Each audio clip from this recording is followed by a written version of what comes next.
my friends are talking about this, my son said, does that mean we can't go to the Super Bowl party? No. But let's understand why we're going to the Super Bowl party. We're going to the Super Bowl party for the community.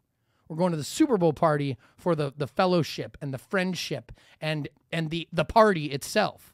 The outcome of the game doesn't matter. This is about control, everybody knows, everyone complies, we're the kinds of pros, I don't need a plane, I just hit the road, I do what I want, I can't sell my soul, market about to crash, this is what you chose, ruining the country, I think that's the goal, you gon' take the mark, I take narrow roads, I'm a man of God, I can never fold. Let's fucking go. Anyway, here we go. Welcome to the Protect Your Purpose podcast where we talk whiskey. Hell yeah, we're talking whiskey today. Business, friends, family, and freedom. I am your host, Matt Marchese, and this is my co-host, Zach. I don't eat a lot, Grady. Oh yeah, I guess I'm at that point. You now. are. What are your big thing? Thank you. You already poured me a whiskey. Yes, sir. Well, before I forget, God, it sure does feel good to be back in the studio. No bullshit, man. I miss this. I know. It's been a long start to the year. Before I get started on that, what are we drinking today? It should be short and sweet. Yes, Buffalo Trace House. Yeah. Let's get back to it. Old trusty. Yeah, listen, I think we also need to, we've got a lot of whiskey growth going on, a lot of whiskey shit. I think in the upcoming episodes, let's give folks, maybe next week, we'll give folks a nice update on what's happening in the whiskey business. We've got tons of growth. Sort of a pivotal time frame or time period for our whiskey business. That's coming along nicely. Yeah, absolutely. So maybe next week we'll do some sort of fancy whiskey. Actually, I just pulled another sample from the barrels yesterday. That's the fanciest whiskey out there. Right. Maybe we'll do that. I've got some samples. Maybe we'll drink and. I saw you. Yeah. You guys put it. You were. Yeah. Yeah. We went to the distillery. Lindy and I booked or pulled some. We were actually doing, the guys were barreling 8 barrels from the day prior and running a new run, which is, somewhere between 7 and 8 barrels. So over the course of the last 2 days, we're producing, then another one today. So yeah, we're producing somewhere between, 20 and 30 barrels, depending on how they come out. Is that math right? What's 8 times 3? 20. Listen, 24. It's probably 20. I bet it's 22. 3 barrels. The sample you pulled, how old is that? So we pulled about an 19-month rye, 20-month rye. So honestly, releasable. We also pulled a younger bourbon, an 18-month bourbon, which we just did for fun because we were just there and wanted to pull something. Yeah. And then I also pulled a couple ounces directly off of the still, so coming in hot. I think it was like 138 I was gonna proof say. or something. Yeah, it's fiery. It's gonna warm your belly. Yeah, it's great. So anyway, maybe we'll do that next week. Give everyone an update. Yes. I think it's time we start taking this whiskey shit serious again. We came off a 75 hard where we did the show for many days, many weeks, many episodes without drinking in it, and we kind of lost our momentum on that. And then we were like, well, let's just go back to Old Faithful on the table whiskey. Yeah, we got to start mixing it up a little bit. I think so too. We got lots of fun stuff in the whiskey. There's also some new products out that we can give a try. Let's do that. Okay. All right. That's my commitment. You pulled my arm. Yeah, that's my commitment to you, audience, from Zach. This is our New Year's resolution. There's so much to talk about. We've taken some time off through the holidays, some new business growth. You've done, in the meantime, you did a 7-day fast. Did we ever talk about that on a show? We talked about it before I started it. Let's talk about you that. You were naysaying me. I don't know if you naysayed. What did I say? I wouldn't commit to 7, so you're fucking with me. I was telling you. But I did bitch. 7. Good. You committed because Yeah. you're not a little bitch. Mm-hmm. Listen, I'm proud of you. Tell us about that. That was, I know you looked sick. You The looked funny hungry. thing, dude, because obviously if you don't eat for 7 days, you're going to lose weight. Yeah. I always lose it in my face first. It starts at my face and then works its way down. So my flat tire never goes away. It's just always everything above it. Sure. But I always lose it in my face. So I look like I'm recovering from some sort of disease that I just have no. I look like a Skeletor in my Some face. sort of aggressive treatment for some sort of aggressive disease. So yeah, at the Christmas party you had, I was wearing like that cowboy outfit. It really made me look way more skinny than I feel like I was, because I did look thin. sick. I was looking thin. But it was tough, man. But that was the point. Yeah.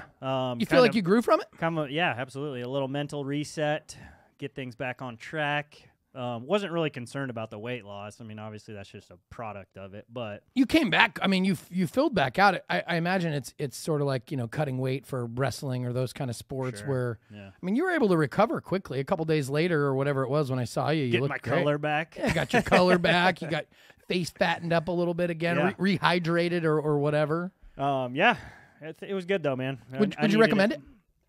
I would. Yeah, if you're already a faster and haven't done something longer, I would recommend 7 days. I wouldn't recommend doing that initially if it's your first ever. But you're saying you would, if you already are familiar with longer fasting periods, right. 24s, 48s, 72s. Yeah, so are kind of the standard for people that do it. Sure. If you've done those before, then push it a little, maybe 5 if you want, 7.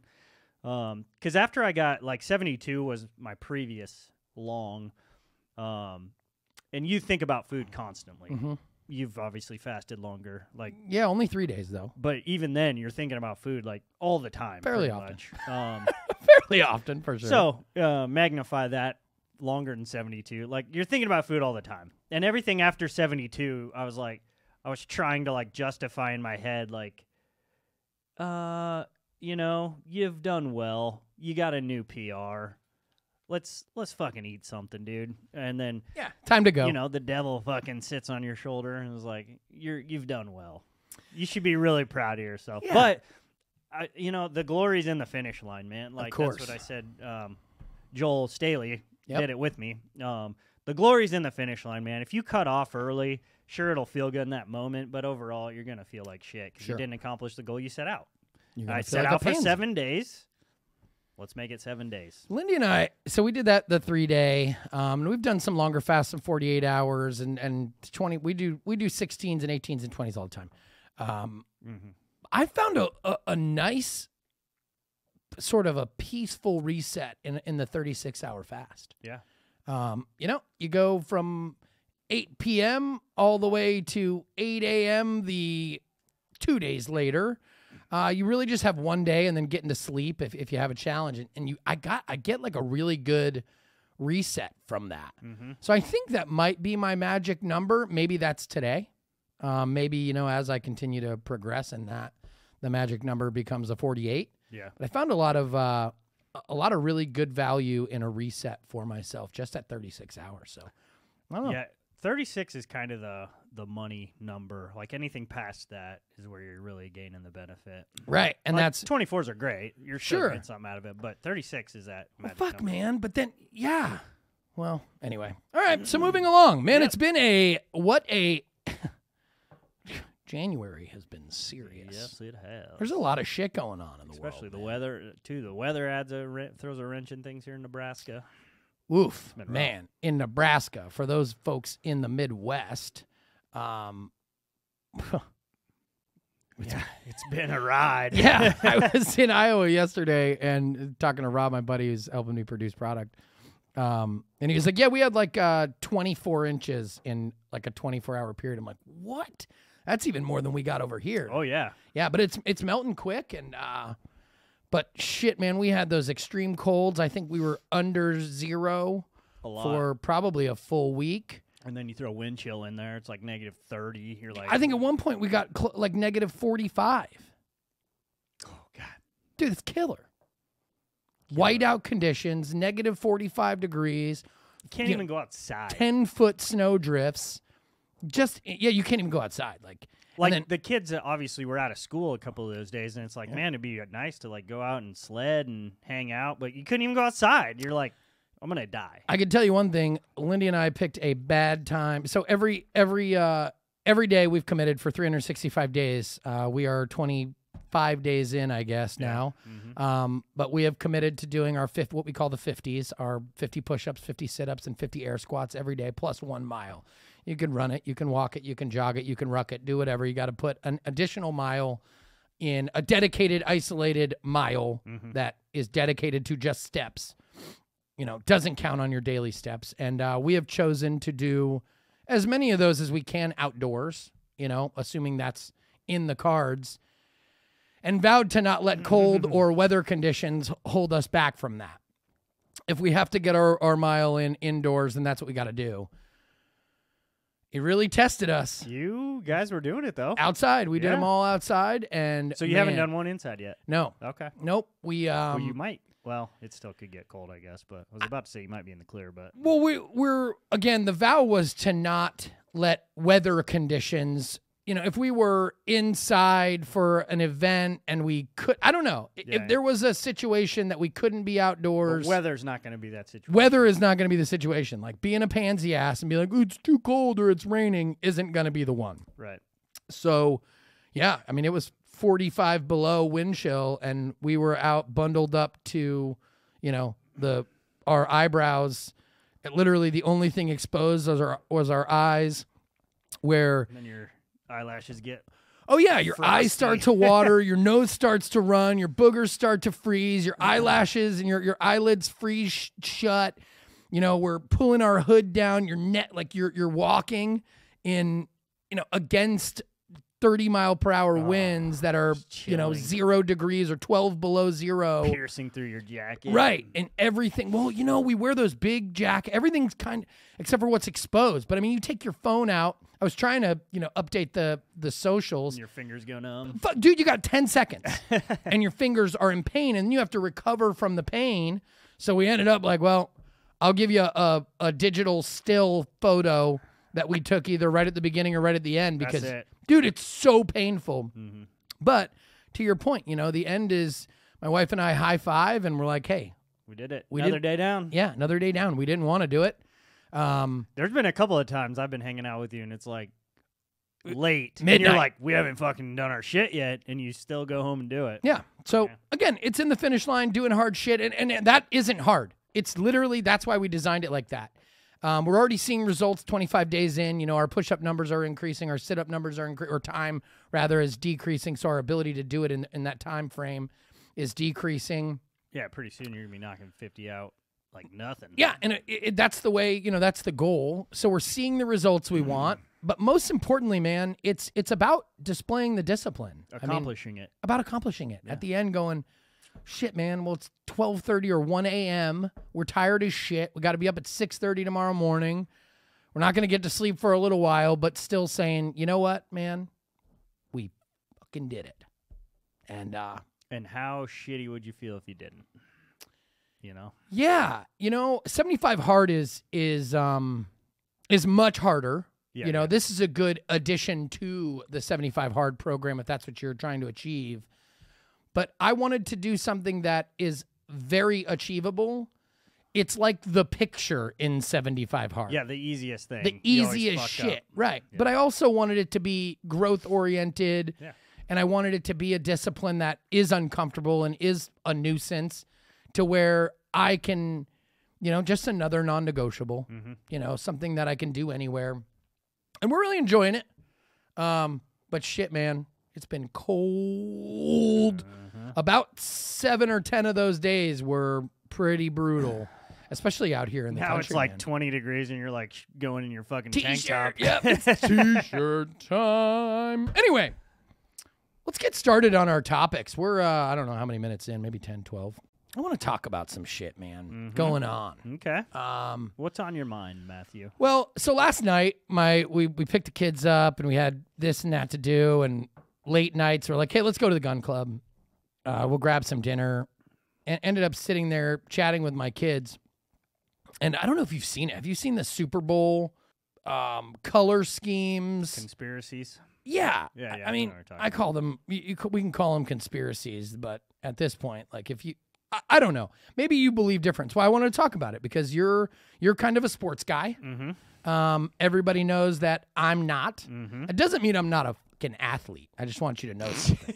You put me at shortstop on a baseball field, I'm like a fucking bat. You're not getting it. Yeah, you put me behind the I'm a backstop, bro. You're not getting anything by me. If you try to steal on me, I played some slow pitch with you. I'm gonna gun your ass out from my shoulders are kind of weak now, but whatever. Your pop time's a little slower. All I'm saying is, it's not that I don't enjoy athletics. It's that I don't enjoy the fact that there are so much more important shit or important things right now that we as a society should be focused on than the Super Bowl. Okay? And I ended up hopping into a conversation with my boys last night because they, they're teenagers and they're not super into sports, but they kind of are. They're of that age. Cash plays basketball, Cation plays baseball. They're old enough now to where they're talking shit and talking shop about football, and they just say things. And Lindy, I think Lindy brought it up. Anyhow, we ended up in this conversation of, boys, don't believe everything you see. Like, the world is a stage. And they're like, well, the Chiefs are going to win the Super Bowl or something. And I'm like, I don't know if the Chiefs are going to the whatever it was. Are the Chiefs out of it? No, they're still in. Yeah. So they said something about the Chiefs are going to win the Super Bowl, and I laughed, and I'm like, guys, I think you're arguing about something that I don't think you actually know anything about. I think whatever you're thinking probably isn't the answer. And they're like, what do you mean? I'm like, well, I think it's all but decided already. So we end up chatting about this this logo thing, and I tell them, have you heard about this, the logo? Yeah, the color scheme. The color scheme. Yeah. So Super Bowl, whatever it is, 2 years ago. Well, let's see. Hold on. Bengals, Rams. Is that the one that starts with? What's LVI? L is 15. Something. So 15 plus 10 is. Dude, why are you quizzing me on this shit right now? I don't know. Super Bowl. What? It's 30 something, isn't it? Okay, so it's got to be 50. Got to be 36.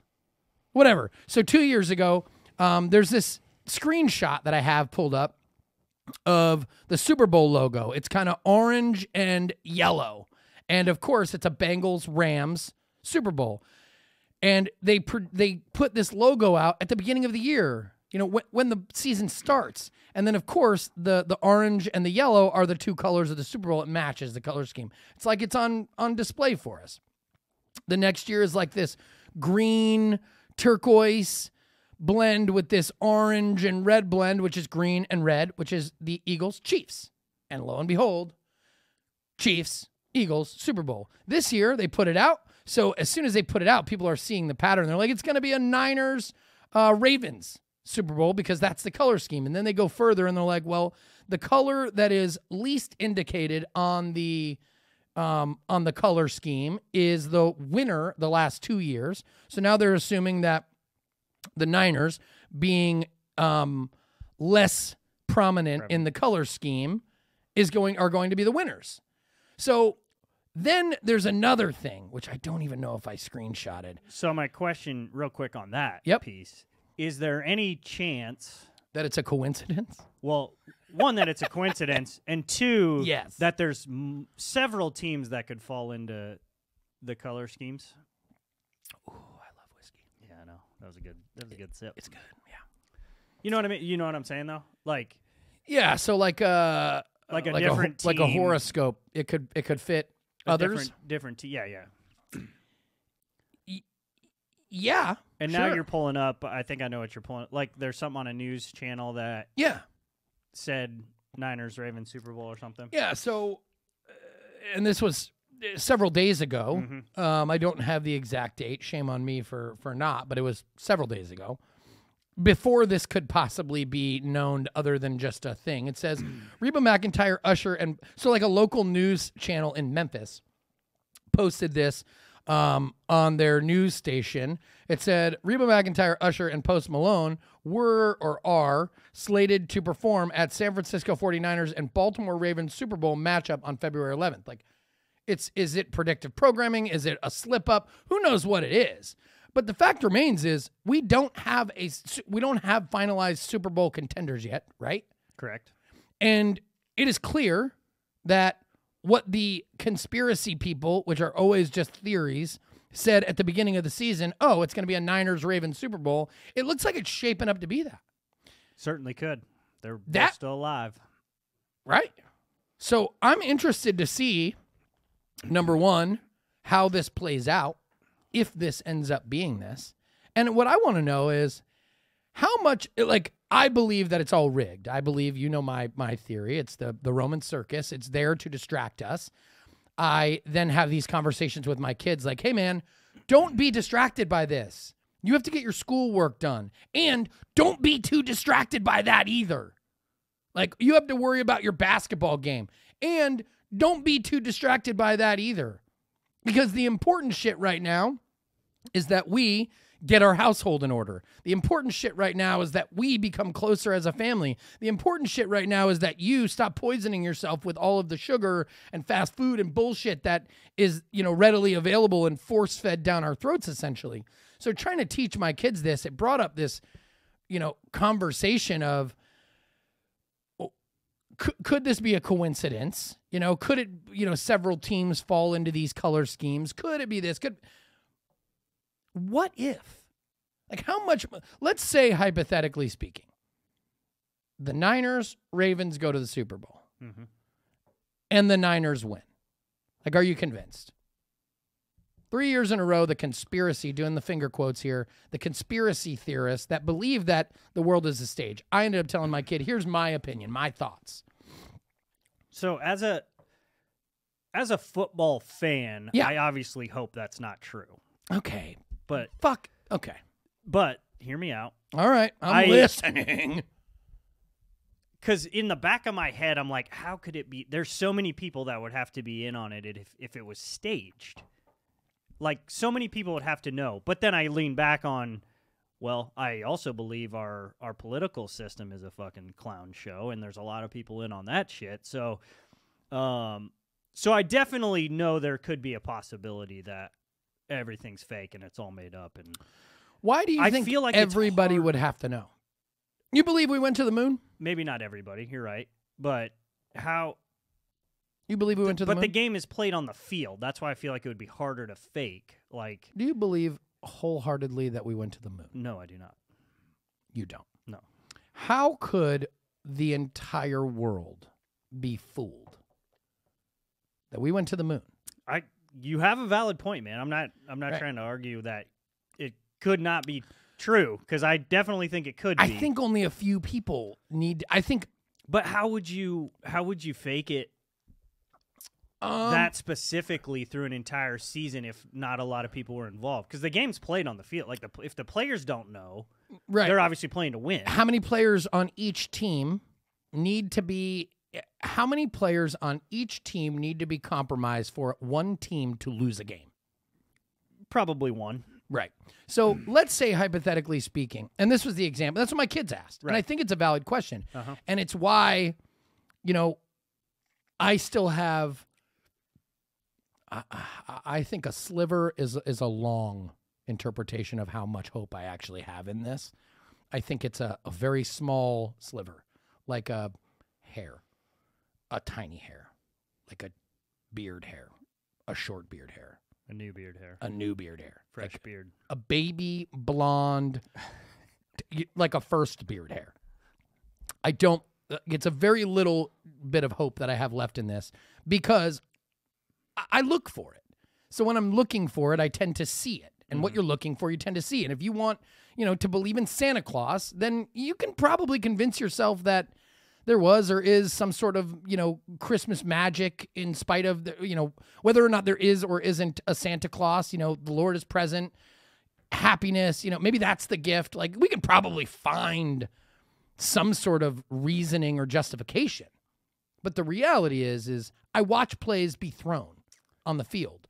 We watch cheating take place. We watch predictions come through. We watch Vegas kick everybody's ass all the time. We watch, and I think it's probably less about statistics and statistical. I mean, God, if we believe in that, all things are possible. So my question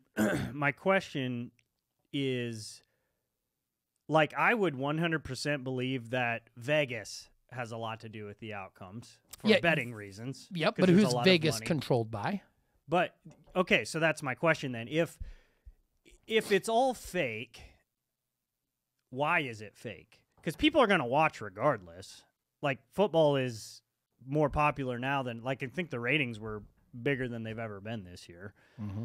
So why fake it unless it's for money, which absolutely could be. Here's the answer to the question.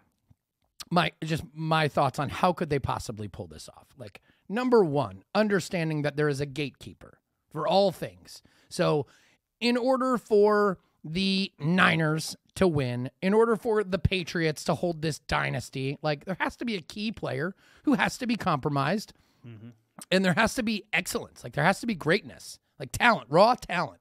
Like, do you believe that Justin Bieber just magically worked his way into multi-$100 million value because of his talent? Like, surely there's other people who are equally or greater talent than Justin Bieber, but in order for the whole thing to work, you have to really identify talent, and then you have to compromise the talent, okay? Like Post Malone, no doubt in my mind, the guy's talented. So I think whoever the gatekeepers are probably get a hold of Post Malone. So your argument is a lot of people are fucking talented. A lot of people are fucking talented. Right, because they are the ones that are anointed. They are the ones that are, okay, we're going to give you this contract. That's why they say they're selling their soul. Like, they're contracting into this. And the other end of the contract is, dude, we're going to make you worth hundreds of millions. Like, we're going to give you fame. We're going to give you luxury. We're going to give you a beautiful house. Like, you're going to have the world at your fingertips. You're going to be able to take care of your mom. All you got to do is don't tell anyone about the agreement. And you just have to display your talent. We will take care of the rest.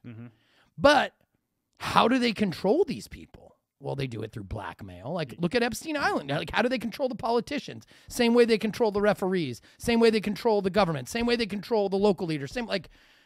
It's pretty fucking simple to me how they could get away with cheating in sports. Why? Because... Oh, yeah, 100%. Yeah, and the answer is, I think, like politicians... like the music industry, like the entertainment industry, that's what they are. They're in the entertainment industry. They only need a few people to run the show. Everyone else is just a part of it.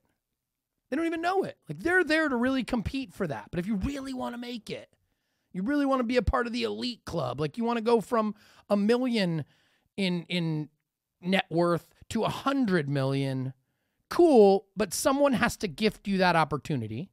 I think it's easier to deceive people than we believe. I think they're... So if... Like, I'm a Niners fan, so I hope you're right. That's so funny. But if that doesn't come to fruition this year, what do you feel like your stance would be after that? I think it would remain unchanged. Yeah. Okay. Yeah.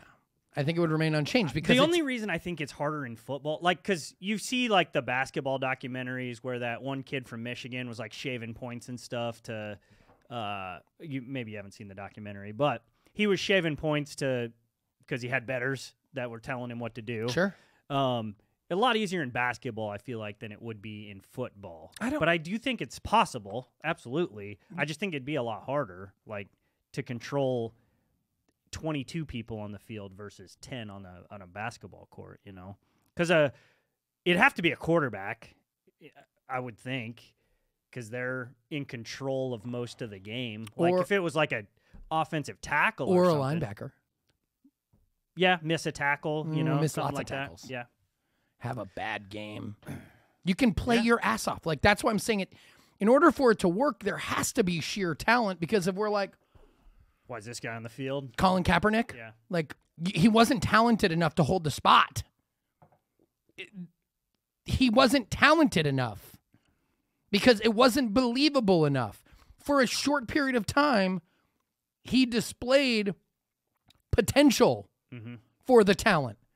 And we were all like, damn, this guy may be talented enough. When the dust settled, the fucker wasn't talented enough to hold the position. So what do? Make a martyr out of him. Make an example out of him. Make a hero out of him. In what war? The race aspect. But not the football aspect, because he couldn't actually be believed like LeBron could be. Why? Because LeBron is actually the most talented, or, you know, of the most talented. Whereas... Do you follow any of the Aaron Rodgers stuff? I catch a clip occasionally. I mean, I love Aaron Rodgers. Yeah, I always anti-vaxxer. have. Yeah, I know all about his story. Yeah. And the recent beef with Jimmy Kimmel, I don't know if you saw it. No, I haven't. It's fucking great, dude. Is it? Yeah. What is it? He took a shot. Oh, he said something about.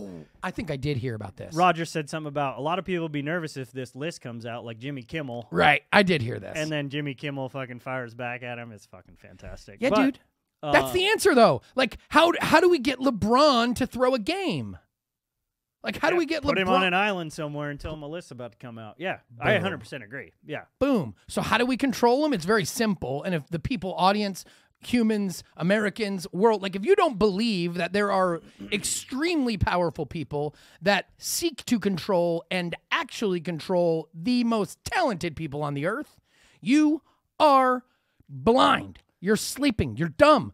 I don't know what you are. All of them might be, possible or true. But the reality is it is a known fact that Hollywood elites, very talented people, politicians, very talented and slick talkers.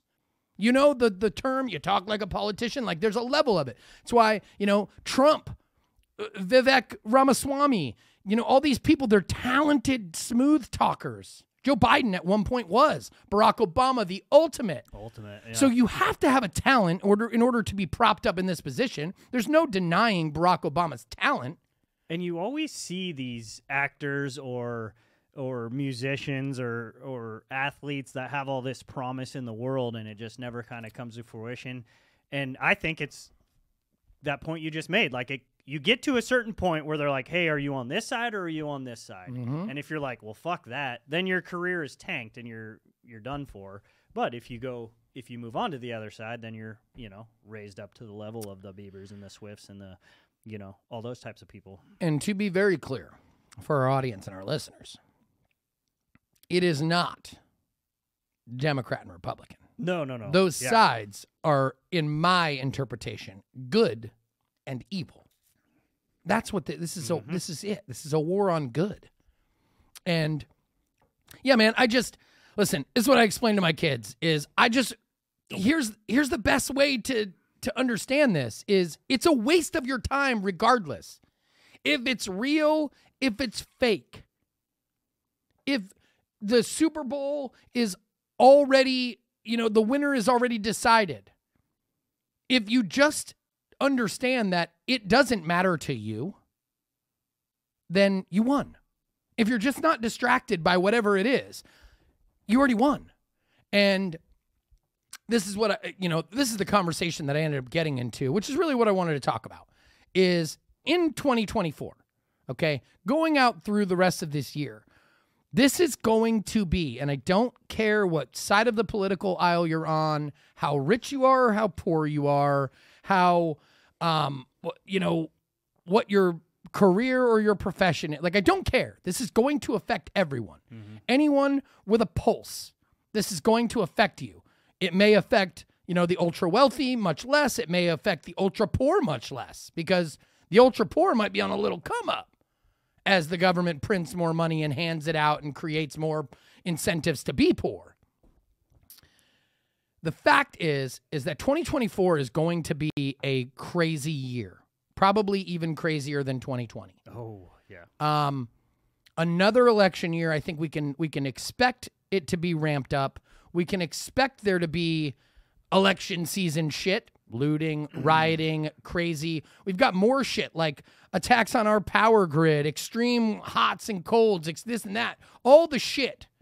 Before we get into the fact that obviously our government and obviously the society and obviously the powers, all of the media are discussing the possibilities of civil unrest, a global war, World War III, whatever the outcome, whatever the big level outcomes are going to be of this. The fact is that there is more important shit. And those important shits, we think we've dialed them in with whiskey, obviously. Business, friends, family, and freedom. Like, you're talking communities, growth, opportunity, faith, digging deep into faith, digging deep into your inner belief, God, whatever that is for you, and not focusing on the shit that doesn't matter. And I think if we make a priority and we are really dialed in on what is really important, given the potential outcomes, and I don't care if I'm right or wrong, like the potential, we cannot rule out the fact that there is a potential, we'll call it a World War III on the horizon, right? I can tell you right now, I've talked to fucking military commanders, generals, commanders, civilians at high levels in government entities, media folks, influencers, high-ranking business leaders, congressmen. They all believe that there's the potential of shit on the horizon. If we just understand that the potential of shit on the horizon could come to fruition, and you make an order of priority, where does the Super Bowl sit? Yeah, that'd be down there. Way down there. Mm-hmm. So the fact that my kids are talking about this and my friends are talking about this, my son said, does that mean we can't go to the Super Bowl party? No. But let's understand why we're going to the Super Bowl party. We're going to the Super Bowl party for the community. We're going to the Super Bowl party for the fellowship and the friendship and the party itself. The outcome of the game doesn't matter. It will not affect us. It will only affect those who are building wealth based on that. Now, if I was gambling, it would affect me. If I was betting on that, it would affect me. If I was a team owner, it would affect me. If I was Vegas, it would affect, if I was a bookie. That is one thing we can definitely agree on then, because you should not allow the outcome of a game to affect how you're, you'll see people, throwing shit at their TV and breaking it. You'll see people the next day treating people like shit, ruining relationships and over a game, dude. Obviously, as a Niners fan, I want them to be good. But if they lose, the sun comes up tomorrow and the world goes on. Life continues. Definitely don't let it affect you. But I understand what you're saying as don't let it blind you either. Don't let it distract you. Yeah. My interpretation is even a level or 2 or 3 or 5 levels deeper. How much time do you spend talking? When I stopped in 2014. I made a commitment to stop watching. I did the exercises I've talked about before on the show. Mm-hmm. What are the primary things? What are my purposes? I didn't know I was identifying purposes at the time, like primaries. What's important to me? What's not? What's taking my energy? What's not? What's taking my money? What's not? What's good for me and what's bad for me? And it turned out that just football didn't make the cut. And, the amount of time commitment I was dedicating to fantasy leagues, the time commitment I was dedicating to watching games, the time commitment I was, all that time, but just in everyday action when someone's like, hey, how about them Huskers? I'm like, yeah, I have zero. You're saving conversation time. Right. And you're probably avoiding conversations with people you don't even want to talk to. Right. I don't have any idea what's going on with Nebraska recruiting efforts. And if the listeners need proof, you were literally watching a meme earlier of Lamar Jackson, and you're like, whoever the fuck Lamar is. I still don't. You didn't even tell me. What kind of you're such a dick. You didn't even Because you don't care. No, I don't.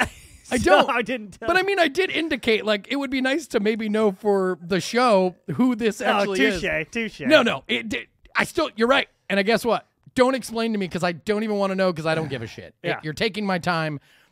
But I'm trying to knock on the point. You're not being fake here. You literally don't know shit. I literally don't know. You don't invest your time in that. Right. Yeah. Having this conversation I'm giving with you some authenticity, some validity. I appreciate that. And to that point, having this conversation with my kids last night was fairly difficult because I don't even know who is in the playoff run. I don't even know. I thought the Dolphins might even still be in it. No, sorry. But the group chat with my brothers it's been kind of quiet, so I guess it's safe to assume the Dolphins aren't in it. Yeah, sorry. It's okay. It's okay because I stopped giving a shit years ago. Matter of fact, until Travis Kelce started pushing myocarditis, some vax. I thought about maybe, hey, if I was going to do anything, I'd like to go to a Chiefs game. Not for, again, first of all, it's fun to win. And if the Chiefs are winning, that's fun. High-fiving and friends and fellowship and community. And they're the closest to us. And they're close. You don't seem like you're on a bandwagon. Right. And I don't give a shit, really. But it's Arrowhead is fun. A lot of my friends go there, and we get to, party and have a good time and network and meet cool people. And that's why I would do it. But then I'm like, you know what? Damn it. Fucking Travis Kelce. Stop rubbing it in Ruined my it. face with the stupid Taylor Swift publicity stunt to get our young children to love them in their relationship and inject themselves with things. Listen, here's the deal. It's difficult. It was even difficult for me to have the conversation with my kids because I'm like, wait a second. Am I about to tell my kids that the San Francisco 49ers are going to win a Super Bowl and they already got eliminated? Because it's a whole That's right embarrassing. now. That's embarrassing. But I would. The answer to your question is I would remain unchanged. My opinion on it would remain unchanged. And again, we have vowed to kind of start to steer away from convincing people that what they're being told is a lie. Because I think at this point, if you still believe... This is a different level, though. This is. Yeah. It's a different perspective, and it's different something side of it. it's taking our kids on, man. Like, don't stop teaching your kids to give a shit about football and about professional athletes. My son says, funny, I just told one of my friends the other day that I want to be a pro basketball player. And I'm like, and unfortunately, you have a dad that doesn't support that. What kind of psycho parent would tell a child, I don't support you pursuing a goal to be a professional basketball player?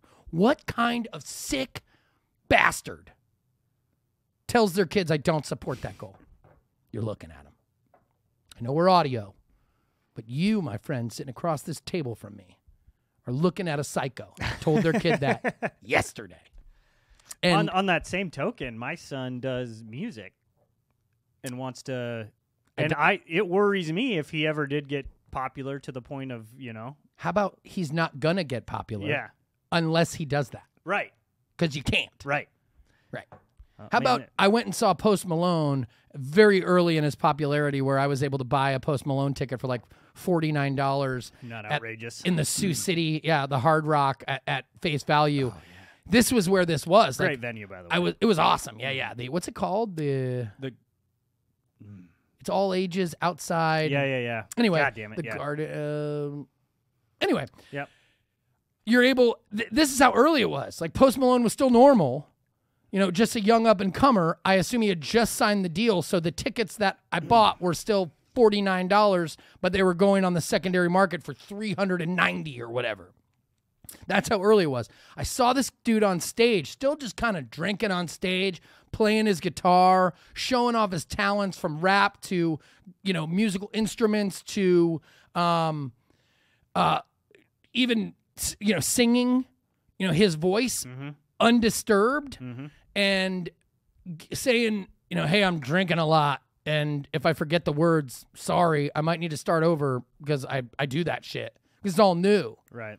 To the next time I see him, maybe a year later, not long, me and a couple friends go to the CHI in Omaha and go see him. And next thing you know, like this dude goes from a rocker on stage drinking and hanging with the audience, 21 Savage opening up for him, to he's having a full-blown mental breakdown on stage in Omaha in an arena in a big setting, acting full gay, full flamboyant, full like pivot, swinging his hair that he doesn't have and feeling himself. And everyone's like, man, Posty is toe up. No, Posty is a part of the agenda now where he has now been told your old show where you sit and you play your guitar and you're authentic and you rap and you sing and you showcase your talent in its rawest, purest form, to you get on stage and you act gay in front of a big one. That's the transition, dude. You want to go big, you commit to that.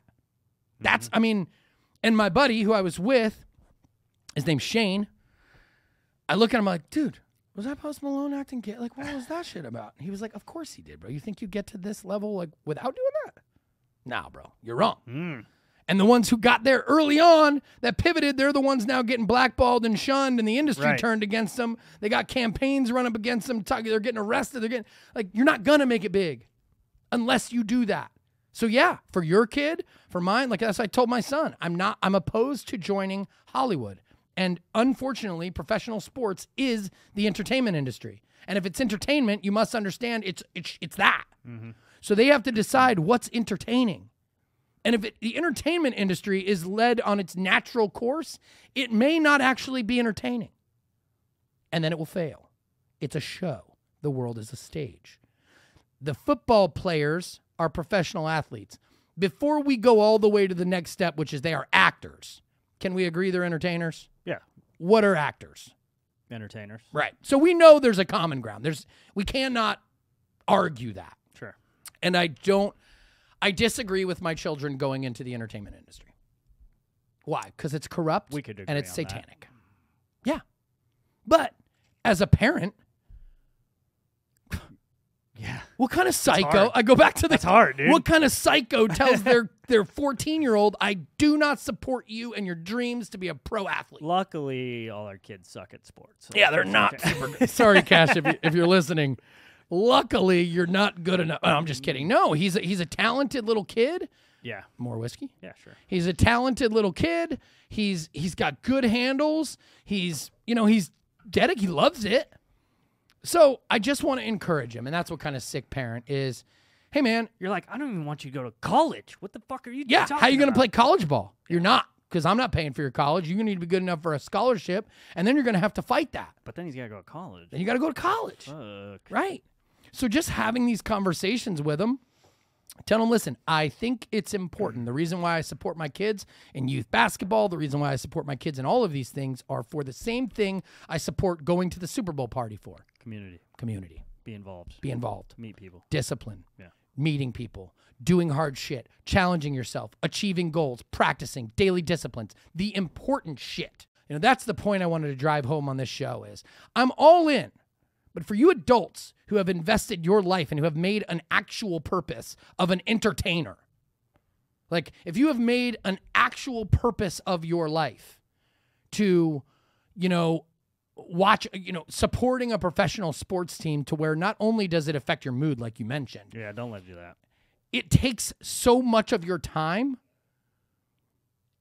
It's bizarre. And if you're doing it and you're indoctrinating your kids into this belief system that you as a parent have, at least explain to them the understanding that, hey, son, I'm taking you to this Nebraska game because one of my friends offered me front row tickets to the game, a good game, and I got to go and take my sons and two of their friends and go spend the time tailgating and walking around Lincoln and going to the game and, getting the experience, which is energizing and it's fun and it's a great atmosphere.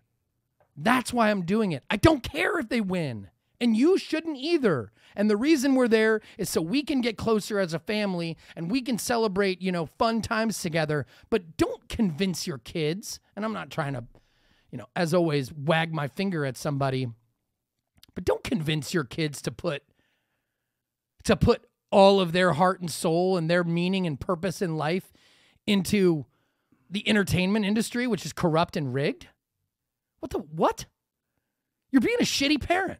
If you want to go celebrate and spend time in a game, and I know you have I don't know if you still have it. We haven't talked about this in several years. You at one point had a goal to take Brecken. Oh, every MLB stadium? Yeah. You still doing that? We haven't done it in a while, but it's still a goal for sure. Dude. We need to get back after it. And I think that's incredible, but not for the... Yeah. Why? The game doesn't matter. Fuck, right? Yeah. Why would you do that? Yeah, just to be able to spend the time together Boom. and have a... That's it. Just... And understand that it's rigged. And if it isn't rigged in every aspect... I think baseball needs to start rigging if they're not, because it's downward spiral. Oh, I couldn't agree more with that. But either way, rigged or not, just understand. Obviously, we know there is cheating. Obviously, we know there is money. Like, obviously, we know there is drug use, and obviously, we know there is corruption. Putting all of your eggs in a basket that is known corrupt, shitty move. Putting your purpose into something that, in the grand scheme of things, doesn't actually matter, will fall flat. And in a world right now that needs purpose so badly, and that needs structure so badly, and that needs change. I mean, I just watched a guy on Instagram or whatever it was talking about how, we are going through the greatest, we're going from industrial to tech. Yeah. The financial industry will be turned upside down on its head, destroyed in the next 10 years. The financial industry will be unrecognized. Is it scary? I mean, we've gone through this before. True. I mean, yeah, it's scary. It's scary, yes. But we should be prepared. Yeah, it's even more scary if your biggest fucking problem is whether or not the 49ers are going to win the Super Bowl or the Chiefs are going to win the Super Bowl. It's a distraction from what's actually happening. The wealth gap is spreading more and more. The rich will become richer and the poor will become poorer. Do you care about football if you're in the middle class? And if this is something that I'm going to work on throughout 2024, it's sort of it's like a mantra that I'm trying to repeat to myself. The question I want to ask every guest, every naysayer, anyone who thinks I'm crazy, like if what I think is true, if I'm not saying it is, I normally say it is true. And if you don't believe it, you're a dummy. Mm-hmm. Or if you don't believe it, open your eyes, or come prove me wrong. Like, I think I have a compelling enough argument on all fronts that leave a little bit of doubt. You'd get a not guilty verdict in a You're getting a not guilty, right? Exactly. If it's possible, then what? Like, do you believe it's at all possible that we didn't go to the moon? If you don't believe that it's at all possible that we didn't go to the moon, then I think you've got to go somewhere else. But if it is, I think any critical thinker would agree. Right. It's absolutely possible it didn't happen. If there were a reason for the Roman circus that is the NFL, and that is the NBA, and that is the MLB, and that is the government school systems, that is youth sports, that is the women's rights movement, that is all, the LGBT. Black Lives Matter. If all of it. Then what?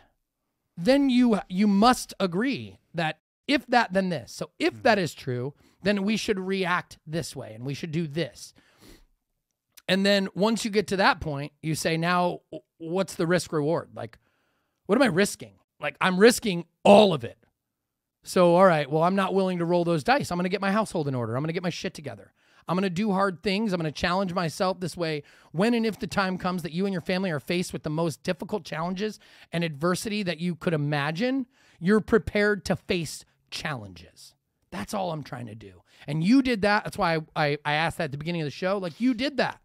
You and your family are going to be more prepared because you did that 7-day fast to face challenging things like famine. Because you know you can survive, and on day 7, you can actually have a fair amount of energy. You can survive not eating for 5 days and still go run a mile and still carry a rucksack through sandy terrain. There's actually benefit to it. Whereas people who have never even considered that, they think they're going to die. Right. What you did was you allowed your teenage boys, okay, your young children to see, my kids are no longer allowed to tell me I'm starving because they haven't eaten all day. Yeah. They can't. Because I say, no, remember, Mom and I didn't eat for 3 straight days and we had more and we did great. You won't starve. You'll actually benefit from it. My kids are friends that follow us, our followers, our fans, our audience. They now understand, like, hey, I can go without eating. So if shit comes down where we're in some war situation, like, hey, be all right for a while. Like, hey, we're limited on food. Why? Grocery stores ran out of food. Some disease X shut down the whole fucking food chain, supply chain. So let's not eat until every 3 days because we can. We know we can. Mm-hmm. Instead of eating 3 or 4 meals a day and being like, oh, I got a hunger pain. I'm so starving. I'm going to die if I don't eat. I'm angry. I think the big takeaway for me on this is stop believing the WWE. I mean, the NFL. And most importantly, if you think I'm an idiot or a naysayer, like, whatever. If you'll catch some flack for sure on the NFL stuff. Oh, for sure. Yeah. But if you're doing it because you can, and because you're rich and you got a box, you got a suite, and at the Husker Stadium, and you enjoy taking your kids and your friends and your family, and you're building a community and you're making it stronger, and you enjoy the time you're spending, do that, because that's important. Yeah. But if you're sacrificing a limited resource of time and a limited resource of money to achieve that because that's your purpose, I just think it's time in 2024 for a realignment, for everyone to really dig deep on what actual purposes should be in 2024. And I hate to tell you, it ain't the rigged ass Super Bowl, which is a rigged ass Super Bowl. That's my opinion. What say you, sir? Oh, I hope you're right, because I really want the Niners to win. I love that you're standing firm on the fact that you're a football fan and there's nothing I could do to convince you. No, I know you can definitely convince me. You can definitely convince me. It's because you're not walking around with blinders on. Yeah. Like most If the Niners don't win the Super Bowl, it's whatever. But at the same time, I don't want to take away the belief of everyone either, Because I do think, sports in general is like a reprieve for a lot of people, which sure, I do believe we also need. I agree. But don't let it be such a reprieve that you're not understanding what's actually going on. Don't let it distract you. Yeah. Go at it with the intent that, as prescribed by the Matt Marchese, which is, I'm going to a ball game with my kid in Chicago. Why? Because I want to take him to Wrigley. Yeah. Why? Because Wrigley's a cool experience, and I want to have that with my kid, and I want to spend that time to get to know him, and I want to dig deep into that conversation. But if you're belligerently walking through an NFL game day, and you're not spending time with loved ones, and you're drunk as a damn skunk, and you don't remember then you're just you're killing yourself, and you're wasting time. Mm-hmm. Do it with intent to build your community, build your relationships, and don't let it take away. If you've got $300 left, don't invest it in a ticket to that experience. You can probably get the same experience for free at the zoo or at a park with your kid. The fucking Omaha Zoo is expensive as shit. Yeah, not that zoo. Don't go there. No, that's not what I meant. Maybe I'll take out the zoo. Just the park. Just go to lunch with your kid. Yeah. And get that go take them out for a drive. Go for a hike. It's free. Go to the park and go on a 3-hour hike with your kid and get to know them. Dude, I've said that all the time. We went on a vacation through South Dakota and Mount Rushmore and all this shit. And the thing they talk about the most is the free hike we went on to the Devil's Bathtub. Of course. Fucking paid stupid amounts of money for everything else, and they could have cared less. And there's no one else's opinion injected into it. Yeah, that too. That's why it's the best, because it's authentic and it's really them. Hey, I really enjoyed that time with you. Right. Like my kids about cleaning up the goat and sheep shit. The flood in the first, are you sure? And they say, I get to spend time with you. That's good. Mm-hmm. I'm enjoying that with no other bullshit that they feel societal pressure. Because that's what my kids feel. They feel obligated to know what Patrick Mahomes' height and weight is and quarterback stats. They feel obligated. Why? Because societal pressure. So you do know who Patrick Mahomes is? I do. Yeah. Okay. But listen, I went to a Chiefs game last year. I think it was an AFC championship game or something. Oh, no. Maybe that was the year before. You did go to a big game, though. I was at the Bills game. I think Chiefs lost. Chiefs won. Chiefs won. Yeah. I don't know if that was the same year. Was that last year? Might have been. I don't remember. Doesn't matter. Yeah. Here's what I'll tell you about that story. You remember the experience. I grew up a Dolphins fan. We'll wrap here, but I grew up a Dolphins fan, and my buddies, dear friends of mine, are Bills fans, and they were like, "Look, the Dolphins are out of it. You're coming with us." I got it. We got an extra ticket. Someone backed out or whatever. I'm like, "Yeah, I'll go for the fun, the fellowship, the community, friends." And they're like, "You're wearing Bills stuff," and I'm like, "I'm not wearing Bills clothes. Okay, that's not happening. It's sacrilege. My dad would murder me. Right. It's not happening. God rest his soul. He's watching. He's going to be disappointed." Mm-hmm. And they're like, "We would do it for you. You're not even a fucking Dolphins fan anymore. You don't even." I'm like, "I am a Dolphins fan. No, I just they don't." Had a point. They did. Needless to say, I got pressured into wearing the Bills beanie and a jersey. Okay. And I also sent my brothers a video of me in the car, and they caught me in a reflection on a rear screen TV in the car. It's a little fucking It buffalo. saw like a little. My brother Mikey was like, "Bro, what are you wearing? Turn that camera around." Fuck? And I'm like, "Damn it, they caught me." Anyhow, to make up for it, it was just after halftime into the maybe in the fourth quarter. We were about to start the fourth quarter, and Bills were losing, and I'm like, listen, game's a wrap. I'm getting booed by Chiefs fans. I'm getting bullied by Chiefs fans. As a Bills fan, I'm not doing this, okay? If I'm going to be a bandwagon rider, it's not going to be for a losing team that I actually grew up despising. Right. Okay? Not happening. So I went out to, my kids are self-proclaimed Chiefs fans. So I went out to the hallway, and I told the guys, I'm like, hey, I'm going to go real quick, bathroom. And I went and bought Chiefs gear, a Chiefs hat. I came back, covered my other clothes up with Chiefs clothes, came back to my section, my row, with my friends as a Chiefs fan. And they were like, what? The whole section was talking shit to us. You know, charismatic, fun, banter. And then Most are cool about that. Yeah. And then I came back as a Chiefs fan, and of course I became the party. Now I'm talking shit to my friends as a Bill. I'm like, listen, guys, sorry if I'm choosing a bandwagon. It ain't gonna be jumping ship, right? And they were like, you're such a bandwagon rider. I'm like, yeah, says the guys that forced me into Bills clothes. Like, I got it, right? But that's the experience, man. If you're gonna do it, you know, I bought the ticket. It wasn't my last, couple $100. I enjoyed my time with my friends. I got to meet new people. It was great. And then I left that shit right on the table. Don't care who won, but I will remember that experience forever. I won't remember if the Chiefs won the Super Bowl because I don't care. But I will remember the time I spent with my friends. And that's what I would encourage you all to do. And don't spend too much time on it. Don't make it your purpose because it doesn't matter. Yeah, I agree with that. Don't make it your purpose.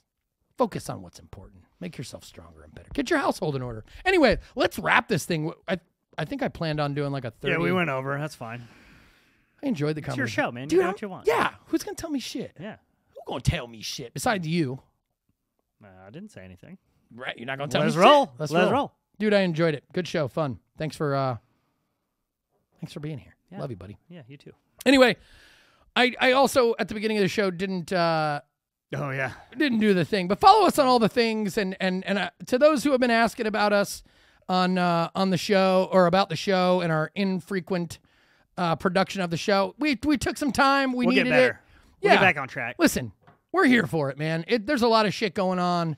And us, like everyone out there and all of our audience, we're trying to make sense of everything and squeeze all of this into our busy life. But it does mean the world to us that you support us and follow us and share our show and reach out and message us and want more content and want more input from us. It means the world. Love it all. Yeah, the impact we're making is obviously going the distance, and we plan on making this thing bigger and better and more frequent and more fun and more refreshing and hopefully more truthful than ever. Boom. So please share the show. Do all that stuff. Got anything else? Nope. Awesome. As always, people, be sure to find your purpose, serve your purpose, and protect your purpose, people. Peace. Go Niners. You dirty dick. Peace.